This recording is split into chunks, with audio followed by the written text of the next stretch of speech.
Item ಯಾವುದೇ ಇರಲಿ try ಮಾಡಿ ಆಚಿ ಚಿಕನ್ ಮಸಾಲಾ. ಆಚಿ ಚಿಕನ್ ಮಸಾಲಾ. ಇರಾನ್ನ ಸರ್ವೋಚ್ಚ ನಾಯಕ ಅಯಾತುಲ್ಲಾ ಅಲಿ ಖಮೇನಿಯ ಹತ್ಯೆ ಮಾಡೋದ್ರಲ್ಲಿ ಇಸ್ರೇಲ್ ಅಮೆರಿಕ ಯಶಸ್ವಿಯಾಗಿದೆ ಅಂತ ಹೇಳಲಾಗ್ತಾ ಇತ್ತು. ಬಟ್ ಈಗ ಅತಿ ದೊಡ್ಡ ಅನುಮಾನಕ್ಕೆ ಕಾರಣ ಆಗಿರೋದು ಈ ದಾಳಿಯಿಂದ ಖಮೇನಿ ಹತ್ಯೆ ವಿಚಾರನೆ ಸುಳ್ಳ, ಖಮೇನಿ ಸತ್ತೇ ಇಲ್ವಾ, ಸತ್ತಂತೆ ನಾಟಕ ಆಡ್ತಾ ಇದೆಯಾ ಇರಾನ್ ಅನ್ನೋದು ಪ್ರಶ್ನೆ ಆಗ್ತಾ ಇದೆ. ಕಾರಣ ಇರಾನ್ನ ಸುಪ್ರೀಂ ಲೀಡರ್ ಹತ್ಯೆ ಆಗಿರೋದೇ ಸುಳ್ಳ. ಇರಾನ್ ಸರ್ವೋಚ್ಚ ನಾಯಕನ ಎಕ್ಸ್ ಖಾತೆ ಆಕ್ಟಿವ್ ಆಗಿದೆ. ಮಿಸೈಲ್ ಫೋಟೋ ಹಾಕಿ ಖಮೇನಿ ಖಾತೆಯಲ್ಲಿ ಪೋಸ್ಟ್ ಮಾಡಲಾಗಿದೆ. ದಿಕ್ಕು ತಪ್ಪಿಸುವ ಪ್ರಯತ್ನವಾ ಅಥವಾ ಖಮೇನಿ ಬದುಕುಳಿದಿದ್ದಾರಾ? ಅಚ್ಚರಿ ಮೂಡಿಸಿದೆ ಅಯಾತುಲ್ಲಾ ಅಲಿ ಖಮೇನಿಯ ಎಕ್ಸ್ ಪೋಸ್ಟ್. ಯಹೂದಿಗಳ ಆಡಳಿತವು ಒಂದು ದೊಡ್ಡ ತಪ್ಪು ಮಾಡಿದೆ ಅನ್ನುವಂತಹ ವಿಚಾರ ಕೂಡ ಅದರಲ್ಲಿ ಉಲ್ಲೇಖ ಆಗಿದೆಯಂತೆ.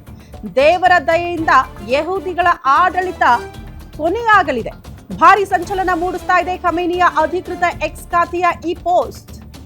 ಅಲ್ಲಿಗೆ ಖಮೇನಿ ಹತ್ಯೆ ಆಗಿರೋದು ಸುಳ್ಳ, ಖಮೇನಿ ಸತ್ತೇ ಇಲ್ವಾ, ಈ ಸುದ್ದಿನೇ ಸುಳ್ಳ ಅನ್ನೋದು ಪ್ರಶ್ನೆ ಆಗ್ತಾ ಇದೆ. ಈ ಕಡೆ ನೋಡ್ತಾ ಇದ್ದೀರಿ, ಮಿಸೈಲ್ ಫೋಟೋ ಹಾಕಿ ಖಮೇನಿ ಎಕ್ಸ್ ಖಾತೆಯಲ್ಲೇ ಪೋಸ್ಟ್ ಆಗಿರುವಂತಹ ದೃಶ್ಯ ಎಕ್ಸಾಕ್ಟ್ಲಿ ಮಾರ್ಕ್ ಮಾಡಿ ತೋರಿಸ್ತಾ ಇದೀವಿ. ಇದು ಖಮೇನಿ ಅವರ ಅಧಿಕೃತ ಎಕ್ಸ್ ಖಾತೆ. ಅಲ್ಲಿಂದ ಪೋಸ್ಟ್ ಆಗುತ್ತೆ ಮಿಸೈಲ್ ಫೋಟೋ ಜೊತೆಗೆ ಒಂದಷ್ಟು ವಿಚಾರಗಳು. ಅದು ಕೂಡ ಇವರಿಗೆ ವಿರೋಧಿಗಳಾಗಿರುವಂತಹ ಯಹೂದಿಗಳ ಬಗ್ಗೆ ಅಲ್ಲಿ ಉಲ್ಲೇಖ ಮಾಡಿದ್ದಾರೆ. ಅತಿ ಶೀಘ್ರದಲ್ಲೇ ಯಹೂದಿಗಳ ಅಂತ್ಯ ಅನ್ನುವಂತಹ ವಿಚಾರವನ್ನ ಅಲ್ಲಿ ಉಲ್ಲೇಖ ಮಾಡಿದ್ದಾರೆ. ಅಂದ್ರೆ ಖಮೇನಿ ಅವರ ಮನಸ್ಥಿತಿ ಅದು ಈ ಪೋಸ್ಟ್ ಅನ್ನ ನೋಡಿದ್ರೆ. ಹಂಗಾಗಿ ಖಮೇನಿ ಬದುಕಿದ್ದಾರಾ ಅನ್ನೋದು ಪ್ರಶ್ನೆ ಇದೆ.